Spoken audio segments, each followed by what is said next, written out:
Hi, good morning. We're going to wait about 30 seconds for everyone to join, and then we'll get started.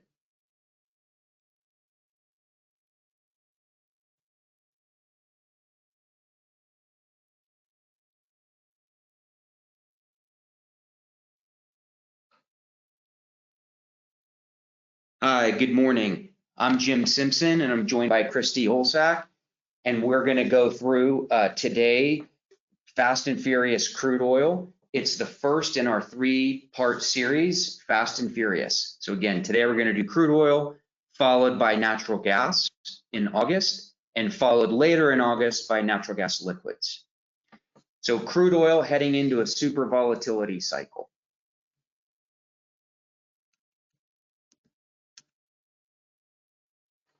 So first, I'm going to talk about commodity ties, how crude oil, natural gas liquids, and natural gas, any constraint in that chain constrains everything in that chain. Second, we're going to go through the first half 2024 facts about crude oil supply, and then East Daly's thoughts about the second half of 2024 and will it show up. Third, I'm going to pass it over to Christy Olsak, and she's going to talk about move over Permian, TMX in Canada, Bakken, new egress, and new consolidation equals big opportunity. So crude oil, natural gas liquids, and natural gas. Any constraint in that chain constrains everything in that chain.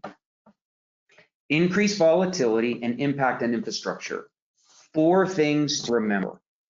1, crude oil, natural gas, and natural gas liquids are linked together in ways in which they've never been in history. You cannot just focus on crude or gas, they are all linked. 2, no current market participant has ever traded or spent capital in a market like this. The US has never been the major world supplier of all 3 hydrocarbons in the lifetime of anyone on this webinar. 3, the US is unique. The US has thousands of individual players across basins, across upstream, across midstream, and across downstream, not one state-controlled entity as most other world suppliers have. And 4, production and capacity in the fastest growing basin in the US has doubled in 6 years. Now it's just to the law of large numbers. So Permian, it's a great example and the epicenter of this volatility supercycle, which isn't really just about crude oil, it's about crude oil, natural gas, and natural gas liquids, because it impacts all 3 of those commodities. So if we start with Permian residue gas egress, in 2019, egress was 10 BCF a day. In a couple of weeks, when Matterhorn comes on, egress will have doubled to 20 BCF a day. And that doubling took about 6 years. Crude oil egress in 2019 was about 4 million barrels a day. By the end of Q1, it was 8 million barrels a day, and that doubling took about 2 years. So nat gas was 6 years, crude oil was 2 years. Natural gas liquids egress, so Y grade, back in 18-19, egress was 1.5 million barrels a day. And by the time we have the expansions in the first quarter of 25, we will have tripled that to about 5 million barrels a day. So all 3 commodities relying each, one commodity can't grow without the other commodity having egress. So increased volatility and the price impact. So I'm going to look at a window in what we think is going to happen on a macro scale. And this window is Waha gas price and price volatility. So the dark blue line is the Waha 12-month moving average. The light blue line is the actual Waha price. And I've divided this graph almost in the middle with that vertical blue bar. On the left side of that vertical blue bar, the blue area is 1 standard deviation. On the right side of that blue vertical bar, that blue area is 2 standard deviations. So back in 16 and 17 and 18, when we were less than 10 BCF a day of capacity, Waha was volatile, but it stayed within 1 standard deviation. Now, as we've approached 19, 20, and then into 21, where we've doubled capacity, we're starting to double production. There's just more volatility. So that law of large numbers starts to take effect. And any hiccup in the system for natural gas can create not only hiccups in the natural gas chain, also crude oil, also NGLs. The same, any hiccup in ethane recovery, let's say in the Permian, can trickle down to crude oil and to natural gas going forward. So if we go to 18 and 19, again, back in the Permian, the epicenter of this volatility supercycle, we start with crude oil. In 1819, crude oil production was bouncing up against egress almost every day, and the Houston to Midland price was certainly blowing out. That led to natural gas, not only natural gas production increases, but also natural gas egress constraints, which led, of course, to NGL Y-grade production and constraints along the NGL value chain from processing plants to Y-grade egress to fractionation. And in this period of time, again, crude oil in 2 years after this constrained 1819 period, we spent billions of dollars and we doubled egress in 2 years for crude oil. For natural gas, we spent billions of dollars and egress went from 10 BCF a day to 15 BCF a day. Natural gas liquids went from 1.5 million barrels a day to 3 million barrels a day. So we doubled NGL Y-grade space. As we fast forward to 2023 or January 2023, natural gas started to be constrained every day, and to put a little bit of a damper on crude oil supply or crude oil growth. Natural gas led to some NGL constraints, particularly Y-grade. As we start to approach the second half of 24, we've got Y-grade and also fractionation constraints. Of course, that started to curtail crude oil and then back to nat gas. As we fast forward to the second half of 24, natural gas now starts to become unconstrained. Natural gas liquid starts to become unconstrained. That allows crude oil now to grow again fairly rapidly, which eventually leads back to a natural gas constraint. So these concentric circles and the interplay between the three commodities, we believe going forward, these concentric circles just get tighter and tighter and tighter, and the interaction and interplay between egress and these three commodities becomes tighter and tighter and tighter and tighter and tighter and tighter and tighter. So commodity ties, crude oil, natural gas liquids, and natural gas. Any constraint in that chain constrains everything in that chain. Next, I want to focus on the first half 2024 facts about crude oil supply. Fact, natural gas egress out of the Permian has been constrained. Fact, rig count has declined, largely due to M&A. Fact, major freeze-offs across multiple basins happened in January. Fact, Delaware crude oil IP rates are down slightly, Midland crude oil IP rates are up slightly, and Bakken crude oil IP rates are up slightly. Fact, wells drilled plus additional completions, and additional completions are simply DUC inventory that was previously drilled that was completed in the current month. In the Permian, they've been relatively flat, and in the Bakken, they've been down slightly. And that leads to what I'm calling perspective. Production growth has been mild the first half of 2024. So let's look at rig counts. The bottom two areas, this entire bar chart are public and private Permian rig counts by basin. The bottom two areas are Midland public and Midland private. The top two areas are Delaware public and Delaware private. And we can see in the Midland, which tends to be much more crude oriented, rigs are down, they're almost flat, but they're down slightly by 6 rigs. In the Delaware, which is a little more gassy than the Midland, Delaware, the rigs are down 24. So in total, we're down 30 rigs in the fastest growing basin, being the Permian.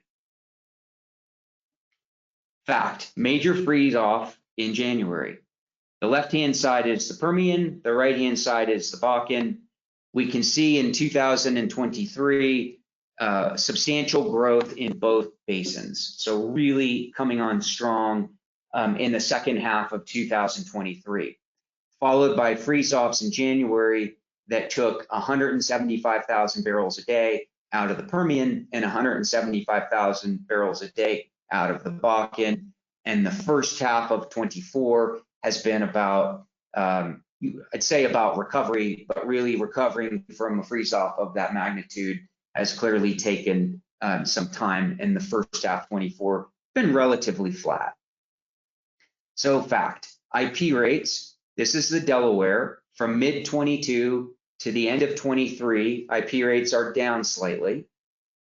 In the Midland, mid 22 to the end of 23, they're up.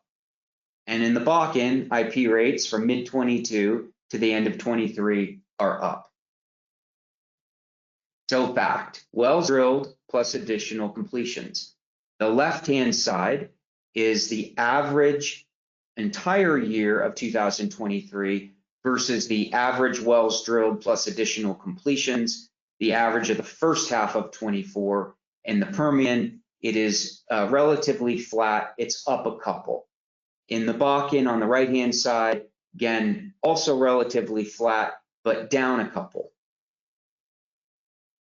So perspective, growth has been mild. Well, if we look at exit to exit, so December 23's total production exit versus June 24's total production exit, we're actually down 50,000 barrels a day. So if you were placing barrels, if you were a marketer or a trader placing barrels in December, by the time you get to June, you're just placing slightly less barrels. It doesn't feel like the first half was that impressive. If we look at average 23 to average to the first half 24 average, production's actually up 180,000 barrels a day. So if you're a midstream company, your Q1 24 versus Q1 23 volumes were higher. Your Q2 24 versus your Q2 23 volumes, they're going to be higher. So it does feel like production has increased. So will 2024 show up? East Daily thinks it will show up. So we say yes, it will. So perspective, April 2024 producer guidance has dropped 46,000 barrels a day in the Permian versus January's 24's guidance, producer guidance. Modeled, natural gas egress out of the Permian becomes unconstrained in September of 24. Modeled, East Daily drops 14 rigs in the Permian and increases 1 rig in the Bakken versus that first half 24 average. Modeled, wells drilled plus additional completions increases 82 in the Permian and 25 in the Bakken. So this is our producer guidance chart, and I want to draw in the Permian, producer guidance in the Permian. I want to draw your eye to the bottom right-hand side of this table. So when we did this webinar at the beginning of the second quarter of this year, producer guidance was 368,000 barrels a day of growth in the Permian. Now we're down 46,000 barrels a day, and current producer guidance is for Permian to grow about 322,000 barrels a day. So modeled, wells drilled plus additional completions. So when I add in the average of the second half of 24, we increase wells drilled plus additional completions. So again, DUC inventory, up 82 in the Permian and up 25 in the Bakken. So when we look back at the average, the first half average, first half of 24 average over all of 23, we were up 180,000 barrels a day. We believe in the second half, when you're comparing the second half 24 average to the all of 23's average, that we'll see an increase, or it'll feel like an increase of 520,000 barrels a day. So fairly substantial. The net of those two, or the average, we believe crude oil supply in the second half of the year, by the time we get to December, will be up a total of 350,000 barrels a day. But obviously very, very backloaded, which means, sort of put your seatbelt on, because July through December is going to be fairly substantial. So I'm going to turn it over to Christy Olzak now, and she's going to focus on Canada, TMX, and Bakken, and then certainly that new egress plus this new consolidation equals big opportunities. Christy. Well, good morning.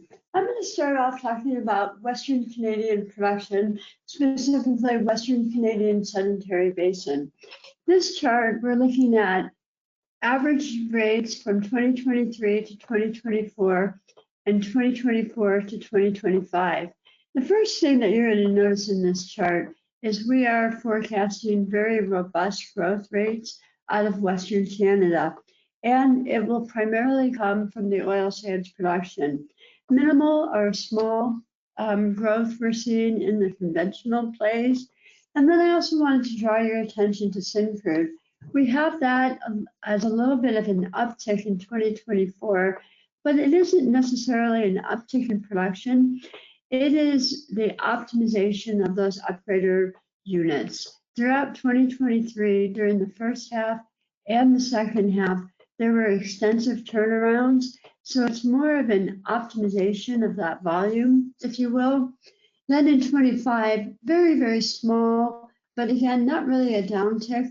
This is more representative of the fluctuations in volumes coming out of Western Canada, primarily due to seasonality. So from 2023 to 2024, the average growth is 211 barrels a day. At East Daily, we're forecasting another 279,000 barrels of growth per day from 2024 through 2025. However, in 2026, we're seeing a dramatic shift in a decrease in the amount of growth per day in Western Canada, down to 91,000 barrels a day. Now, this is exclusively due to egress capacity constraints. When looking at this chart on the left, you see that TMX came online in May. It added 590,000 barrels of additional egress capacity to Western Canada. Based on the growth forecast that we've just been talking about in Western Canada, they hit 90% plus utilization by mid-year 2025. This results in by mid-year 2026, any additional growth in Western Canada will have to use secondary market means, i.e. rail, to get the barrel to market. Now I want to take a look at how this impacts the Canadian supply flowing into PADD 2. Now specifically, I'm talking about the second half of 2024, and we are forecasting 500,000 barrels to make its way over to the West Ridge Export Marine Terminal. 211 of that, basically 500,000 barrels, is going to come from the growth in Western Canada that we'll see during 2024.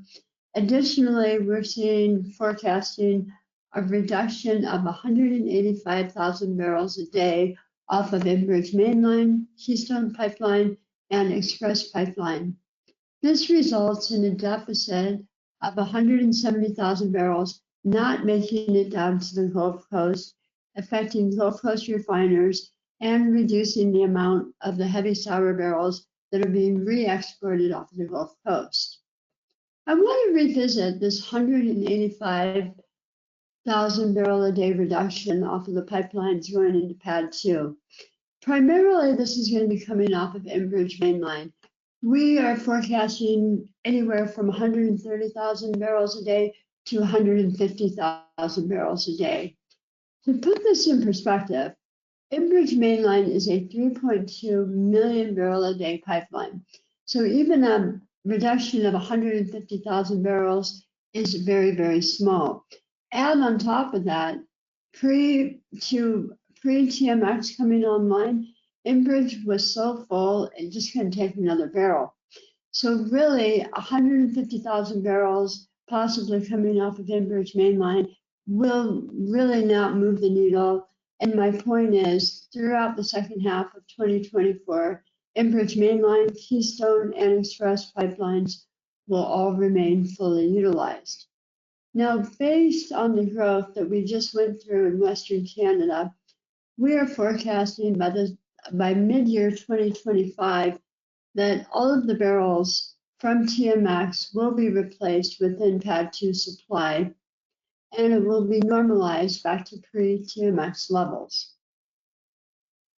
So at this point, I want to pivot over to the Bakken. The Bakken is also a main supplier of crude oil into PADD 2 via North Dakota Pipeline and DAPL. Now, in this chart, we're looking at the Bakken crude pipeline effective egress capacity. And the first thing you notice is that this is a tight market. Now, throughout 2028, our growth forecast does not having it exceed egress constraints, but it is a very tight market. So to go back to what Jim was saying about the interplay between the three commodities and the concentric circles, for the Bakken to keep drilling in the Bakken, to grow the crude oil supply, you've got to be able to move the gas. So when you look at that gas market, this is a very tight market. However, it is balanced. Historically, when you look at the natural gas market in the Bakken, it is always highly constrained, but it does balance. We believe that happens for two reasons. One being, in North Dakota, you are able to flare natural gas from the first day of production for 1 year, which really helps through IP rates. Secondly, the Bakken has a very wet and rich natural gas. So you've got to be able to pull out those natural gas liquids to maintain the balance of the natural gas stream. So now we're going into the natural gas market. And when you look at the natural gas market in the Bakken, it is tight. Or I'm sorry, in the NGL market, it is very tight today. However, ONEOK has announced an expansion of 100,000 barrels on the Elk Creek pipeline, which will be in place in the first quarter of 2025. Now, this allows all three commodities to grow within sync. So to have the crude oil grow, you've got to move the natural gas. To have the natural gas balance, you've got to be able to pull out the liquids. So this is just another example of the interplay between the three commodities on more of a micro level. So when looking at this compared to the Permian, obviously it's a much smaller play, but even within that smaller play, within the Bakken, it is dominated by much fewer players. For example, in the NGL space, it is almost exclusively dominated by ONEOK, which leads me to talk about the composition of the E&P Bakken producers. Now, this has changed dramatically in the last 6 months due to the M&A activity. So the whole kind of character or composition has changed up in the Bakken. The Bakken today is producing 1.3 million barrels a day.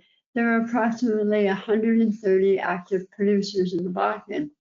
However, 80% of that 1.3 million barrels a day is produced by these 8 producers. Now, these producers have enough at stake, have enough volumes, that they're not only looking at their crude oil netbacks, they're also tightly watching NGLs and nat gas. So again, you have all three commodities at play, and they all have to be in balance for all of them to continue to grow. Great. Thank you, Christy. Appreciate your take on the Bakken. Yesterday afternoon, there was a big announcement on the Kinder Morgan earnings call that they announced the conversion of their Double H crude oil pipeline into an NGL pipeline starting in 2026, the beginning of 2026. So as Christy just showed, we've got very tight Bakken crude oil egress, and we would expect also potentially an opportunity for a crude oil pipe to expand out of the Bakken, potentially Bakken to Guernsey.